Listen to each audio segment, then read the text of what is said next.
Atlus's Persona 5 Tactica brings some new ideas to the tactical RPG genre, which to some will be a breath of fresh air, while others may find the game to be lacking in some of their favorite aspects of TRPGs. Personally, I think Persona 5 Tactica is a great tactics game, but let's dig into it a bit so you can see if this one's for you. Before we jump into the tactics though, let me briefly set up the story for you.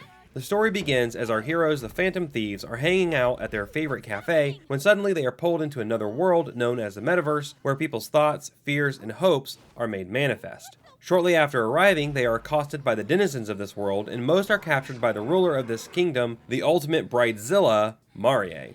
At the last second though, our last two heroes are saved by Irina, the leader of the rebels.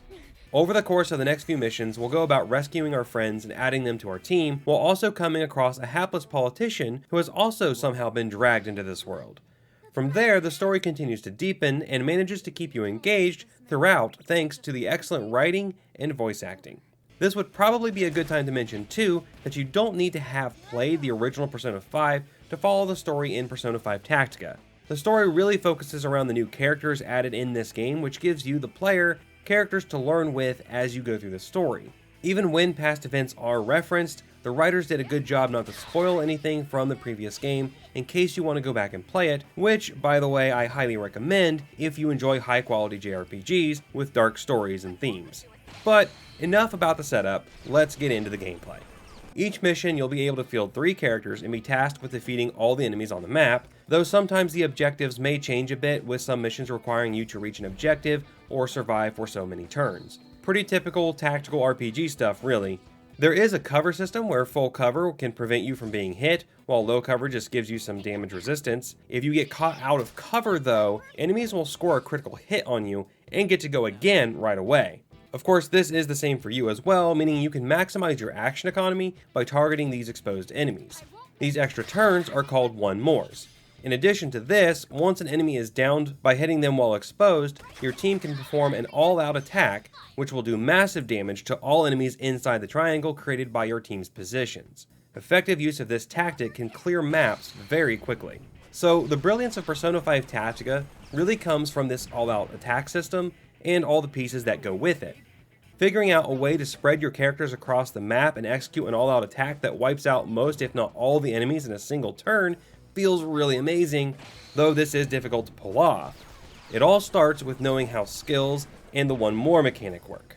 Skills come from each character's persona, and most attack skills when used can hit enemies behind any cover and cause them to be exposed, allowing for another character to down them and gain a one more, which is essentially another whole turn as we just talked about.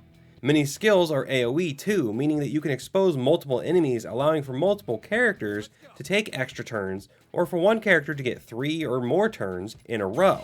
Effective use of the one more mechanic can get a character all the way across the map to set up an all-out attack and wipe out all the enemies between you and the rest of your party. Besides skills though, each character can also attack with their gun, or with a melee attack. Skills are obviously limited by each character's SP, so guns will be your go-to attack, especially to take advantage of exposed enemies. Melee attacks can be used instead of a skill to get enemies out of cover. Attacking an enemy with melee will push them out of their current position and put you into it instead. Though the best and most fun use of melee attacks is to push enemies off ledges, of course. Eventually, you are also given the ability for follow-up attacks, where if you push an enemy off a ledge into range of one of your other characters on the lower level, they will attack the enemy as they fall, and this will grant the pushing character a one more. The follow-up mechanic can lead to some hilarious situations where you push a bunch of enemies into a pile and then unleash an all-out attack, wiping them all out. Using all of these mechanics together feels really good, and the game has a certain flow to it because of these, but the one downside to this flow is that the game tends to be very much a puzzle. Now, for some people that could be really great, and I will say that I personally enjoyed it very much once I realized that's how Persona 5 Tactica is played. But for hardcore tactics fans more into games like Tactics Ogre or Final Fantasy Tactics, this could be a negative. Persona 5 Tactica does have a skill tree for each character, but there really isn't anything particularly unique between characters. Most skills are just upgrades to base skills or passives that multiple characters can have. So the focus isn't really on character development, but more on the actual in-mission tactics. That said, these unique mechanics in the game make it stand out in the crowd of tactical RPGs. The all-out attack system really encourages you to spread your team out rather than turtle up like a lot of TRPGs tend to push you into. Then the one more system encourages you to plan several steps ahead, but also to play aggressively to try and take out as many enemies as you can as fast as possible.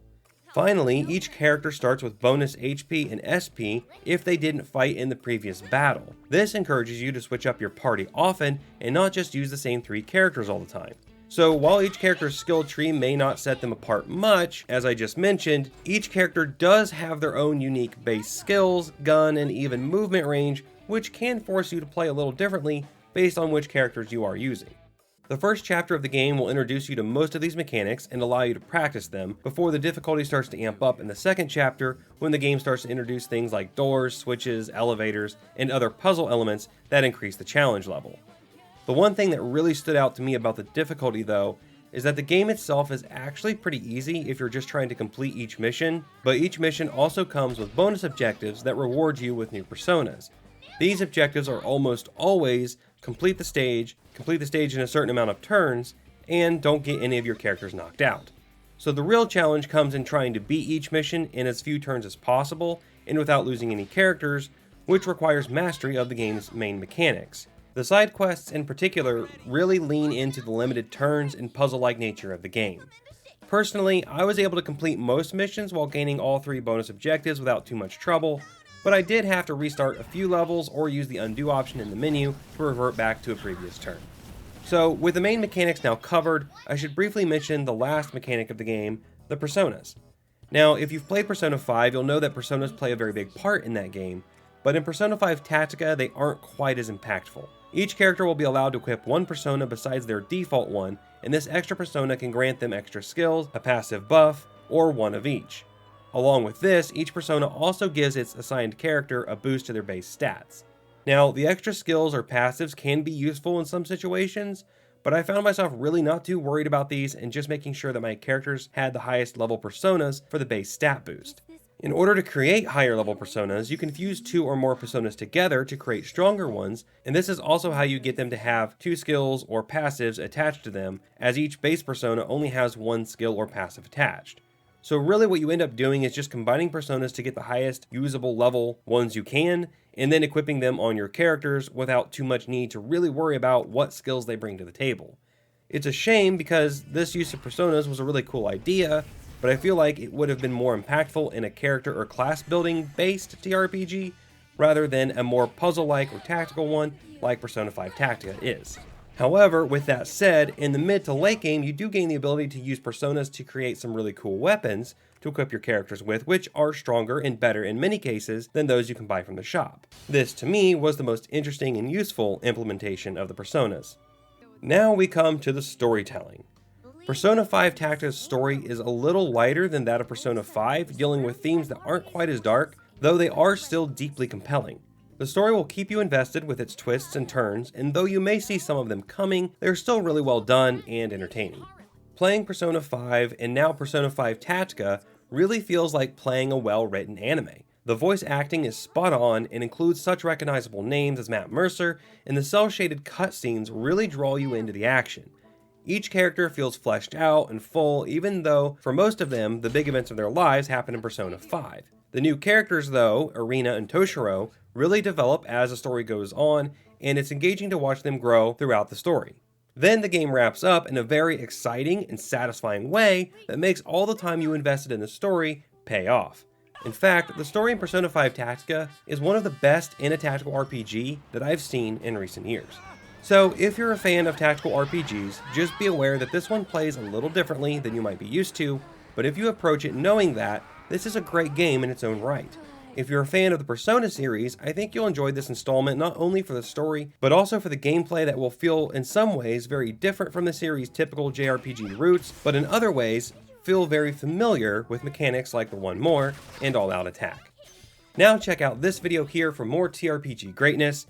Thank you so much for watching. Consider subscribing if you enjoyed the video, and as always, have a great day and keep on gaming.